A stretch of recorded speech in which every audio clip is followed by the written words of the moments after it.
Hello friends, स्वागत है आप सबका आपके अपने यूट्यूब चैनल में। और आज का हमारा टॉपिक है वाक्य विचार। ठीक है, तो इसके अंदर हम जो रीट में जो मेन टॉपिक दिए हुए हैं, वाक्य के अंग और वाक्य के भेद पढ़ेंगे।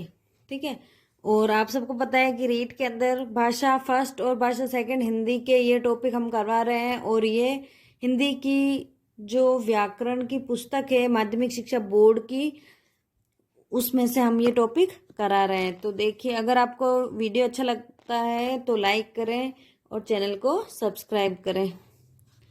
आइए शुरू करते हैं। वक्ता के अर्थ को पूर्ण रूप से स्पष्ट करने वाले शब्द समूह को वाक्य कहते हैं। भाषा की सबसे छोटी इकाई होती वर्ण, और वर्णों के सार्थक समूह से शब्द निर्मित होते हैं। वे शब्दों के सार्थक समूह से वाक्य, अर्थात अगर शब्दों के सार्थक क्रम को बदल दिया जाए तो वक्ता का अभिप्राय स्पष्ट नहीं हो सकेगा। जैसे विभा छत के ऊपर खड़ी है, क्रम बदलने पर छत है विभा के ऊपर खड़ी। इस प्रकार शब्दों के सार्थक समूह को वाक्य कहते हैं। जैसे शब्दों का जो सार्थक समूह होता है, जिसका कुछ अर्थ समझ में आए हमको, उसको कहते हैं वाक्य। अर्थ के संप्रेषण की दृष्टि से भाषा की पूर्ण इकाई वाक्य है। यानी भाषा की पूर्ण इकाई तो वाक्य है और भाषा की सबसे छोटी इकाई है वर्ण। संरचना की दृष्टि से पदों का सार्थक समूह ही वाक्य है।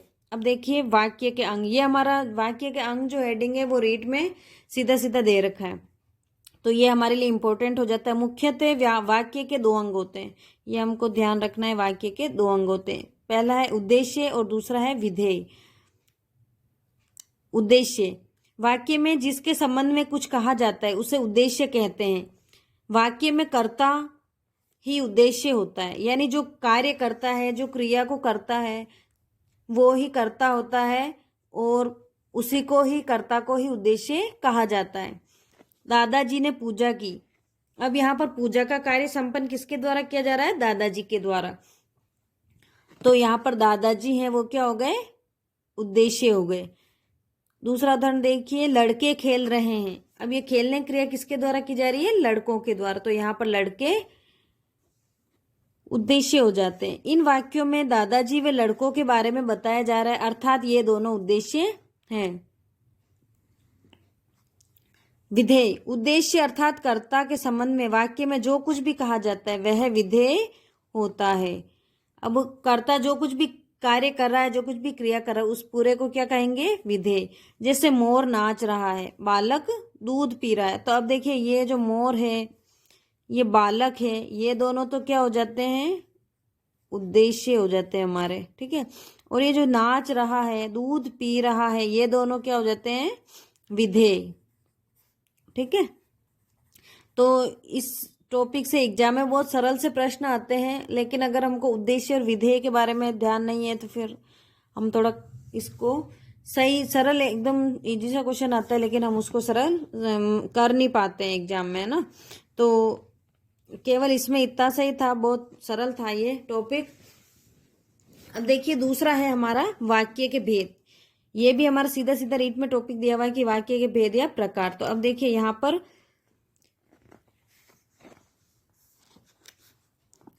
क्रिया, अर्थ तथा रचना के आधार पर वाक्यों के अनेक भेद, अनेक प्रभेद किए गए हैं।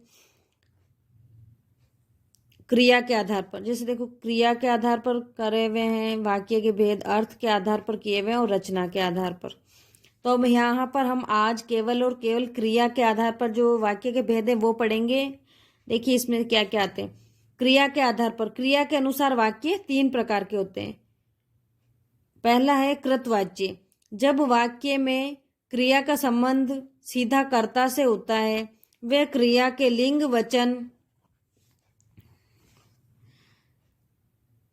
कर्ता कारक के अनुसार प्रयुक्त होते हैं, उसे कृतवाच्य कहते हैं। सीधा सा कहने का मतलब यह है कि कृतवाच्य, नाम से ही समझ में आ रहा है, कृतवाच्य यानी कर्ता है वो इसमें प्रमुख रहेगा, कर्ता के अनुसार ही ये क्रिया लगेगी। उदाहरण देखिए, जैसे सीता गाना गा रही है, अनुष्का गाना गा रही है। तो अब यहाँ पर अनुष्क गाना गा रहा है। तो अब देखिए यहाँ पर सीता गाना गा रही है, मतलब सीता है स्त्रीलिंग है तो उसके अकॉर्डिंग यहाँ पर लगी है क्रिया, यानी सीता स्त्रीलिंग है तो यहाँ पर रही है आ गया। और अनुष्क यहाँ पर पुल्लिंग है तो ये अनुष्क के अकॉर्डिंग यहाँ पर क्रिया लग गई है रहा है। ठीक है, तो इस प्रकार ये हो गया कृतवाच्य। अब हम दूसरा जो है कर्मवाच्य वो देखते हैं। जब वाक्य में कर्म को केंद्र में रखकर कथन किया जाता है तथा कर्ता को करण कारक में बदल दिया जाता है। आप सबको पता होगा कि करण कारक कौन सा है, जो तीसरा कारक है ना, तीसरा कारक वो करण कारक होता है। ठीक है, और यहाँ पर देखिए नाम से ही पता चल रहा है कि कर्मवाच्य में कर्म प्रधान होगा, कर्म के अनुसार ही क्रिया लगेगी। करण कारक में बदल दिया जाता है उसे कर्मवाक्य कहा जाता है। जैसे श्रेया द्वारा खेल खेला गया। अब यहाँ पर देखिए श्रेया से यहाँ पर क्रिया नहीं हो रही है, कर्म के द्वारा क्रिया हो रही है, और कर्म है हमारा इसमें खेल। ठीक है, खेल खेला गया। अब देखिए खेल को पुल्लिंग में गिना जाता है तो ये खेल खेला गया। और यहाँ पर ये द्वारा देख लीजिए, द्वारा ये लगा है हमारा श्रेया के साथ, द्वारा लग गया मतलब यहाँ पर श्रेया के साथ करण कारक लग गया है। दूसरा उदाहरण देखिए, अयन के द्वारा दूध पिया गया।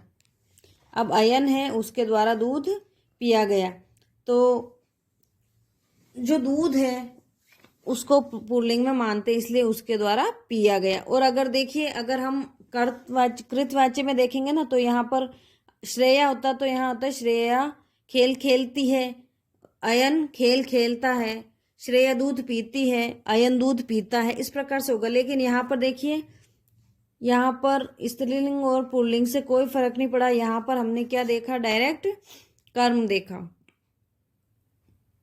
अब तीसरा है भाववाच्य। जब वाक्य में क्रिया कर्ता व कर्म के अनुसार प्रयुक्त न होकर भाव के अनुसार होती है तो उसे भाववाच्य कहते हैं। जैसे शगुन से पढ़ा नहीं जाता, अक्षिता से पढ़ा नहीं जाता। अब देखिए यहाँ पर भाव बताया जा रहा है कि पढ़ा नहीं जाता है या पढ़ा जाता है। ठीक है, तो यहाँ पर कर्म नहीं है, तो जहाँ पर कर्म नहीं होता है उस वाक्य को कहते हैं भाववाच्य। अब देखिए यहाँ पर ऊपर वाला जो है श्रेया द्वारा, ये कर्ता हो गया श्रेया, और ये खेल हो गया कर्म, और खेला गया हो गया क्रिया। लेकिन यहाँ पर देखिए कर्म नहीं है और इसलिए यहाँ पर भाववाच्य हो गया। और इसके बारे में और अधिक जानकारी के लिए हमने इसी प्लेलिस्ट में आपको जो संस्कृत के वाच्य बताए थे उसमें मैंने इसके बारे में डिटेल में बता रखा है, तो वाच्य के बारे में और उनको पहचानने की तरीका क्या है ना। तो आपको वहाँ से देख लेना है कि किससे क्या पता चल रहा है। बाकी हिंदी में ये वाच्य हैं और ये वाक्य के प्रकार आ गए हैं क्रिया के आधार पर, और जो ये अगले हैं ना अर्थ के आधार पर, और एक है रचना के आधार पर, ये हम अगले वीडियो में करेंगे। तो अगर आपको ये वीडियो अच्छा लगा है तो चैनल को सब्सक्राइब कर लीजिए और वीडियो को लाइक कर लीजिए और ज़्यादा से ज़्यादा शेयर कीजिए। धन्यवाद।